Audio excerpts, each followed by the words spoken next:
بہت زیادہ عزت و تعظیم و تکریم کے لائق میرے پیارے نبی صلی اللہ علیہ وآلہ وسلم کے پیارے غلاموں، گزشتہ خطبہ جمعۃ المبارک میں نے ایک انتہائی اہم سوال کے چند جوابات آپ کی خدمت میں عرض کیے تھے، اور وہ سوال یہ تھا کہ جب نبی مقدم صلی اللہ تعالیٰ علیہ وسلم کے علم میں تھا کہ امام حسین رضی اللہ تعالیٰ عنہ شہید ہوں گے، حضرت علی المرتضیٰ رضی اللہ تعالیٰ عنہ آپ کے علم میں تھا کہ امام حسین شہید ہوں گے، حضرت سیدہ زہرا بتول سلام اللہ علیہا کے علم میں تھا کہ امام حسین شہید ہوں گے، تو پھر ان ہستیوں نے اللہ کے حضور دعا کیوں نہیں کی؟ اور یہاں کچھ انتہائی سخی قسم کے لوگ یہ کہتے سنائی دیتے ہیں کہ اگر نبی کچھ کر سکتے ہوتے تو اپنے نواسے کو بچا لیتے، اگر علی کچھ کر سکتے ہوتے تو اپنے بیٹے کو بچا لیتے۔ تو آج بھی اسی سوال کے جواب کے حوالے سے میں چند دیگر چیزیں اور چند دیگر لطیف چیزیں آپ کی خدمت میں عرض کرنا چاہتا ہوں۔ دعا ہے کہ اللہ کریم ہم سب کو ہدایت کے راستے پہ قائم رکھے، اور ہدایت کے راستے پہ اللہ کریم ہمیں موت کا ذائقہ بھی نصیب فرمائے۔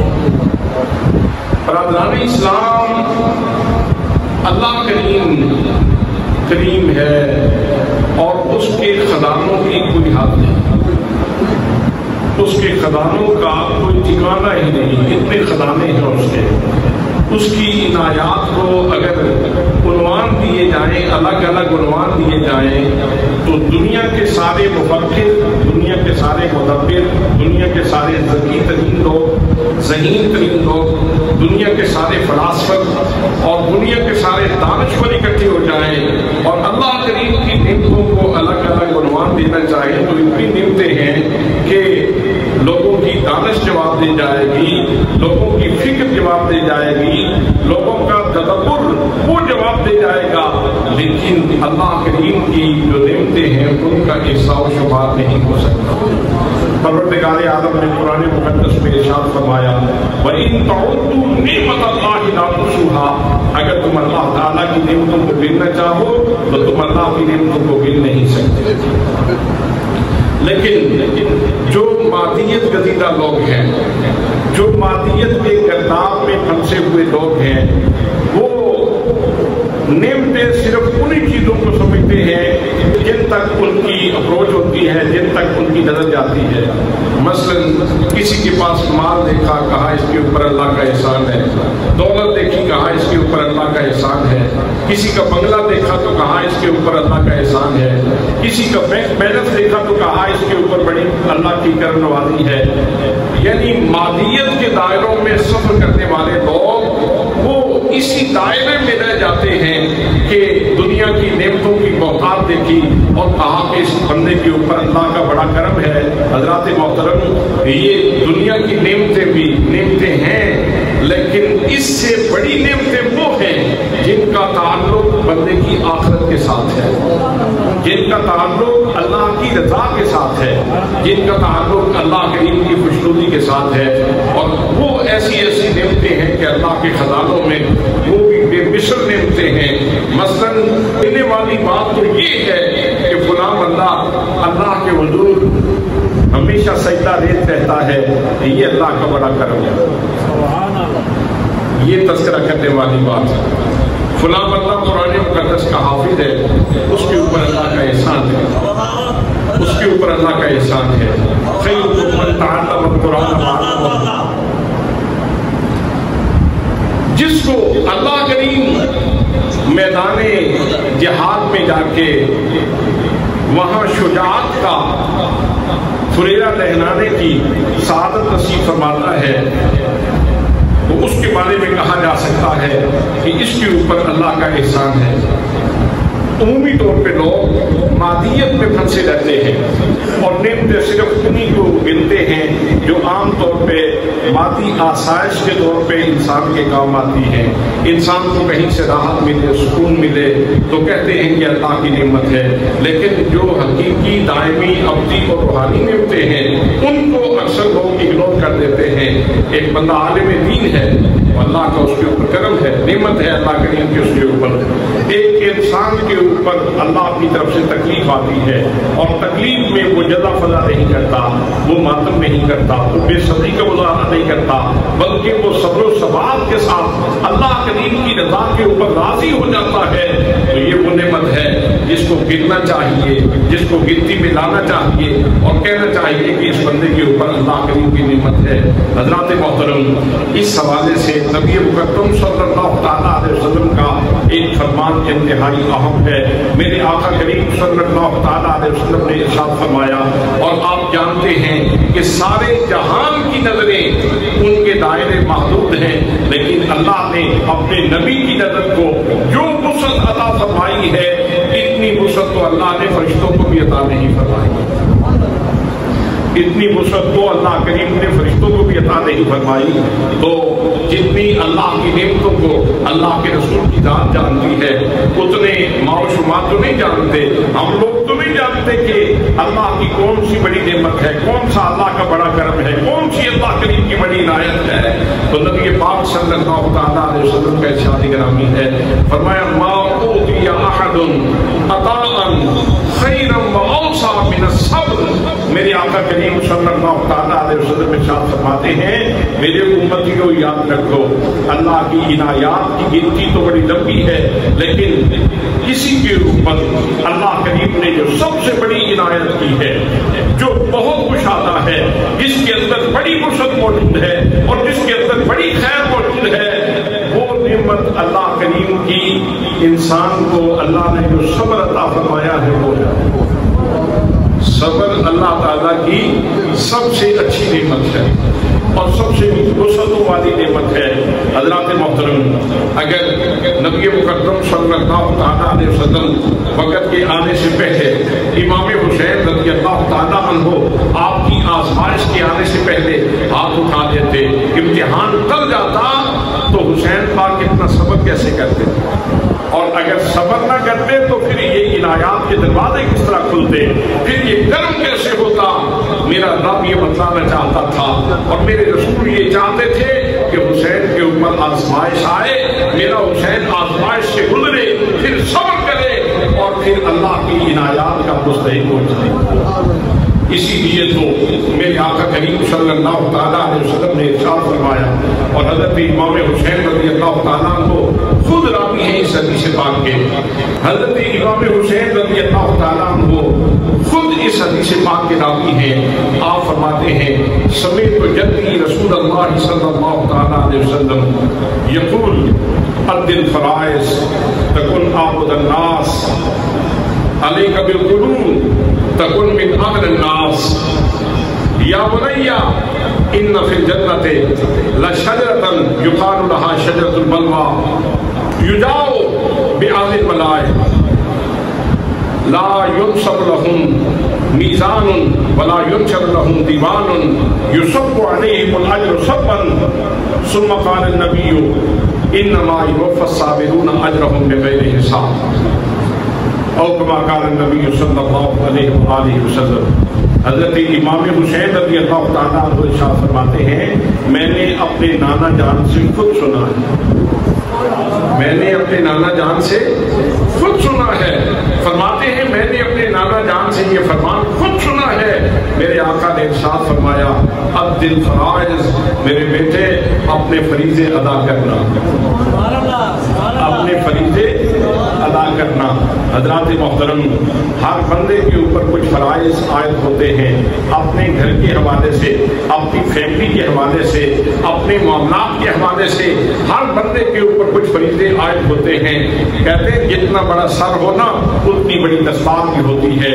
تو امام حسین رضی اللہ تعالیٰ عنہ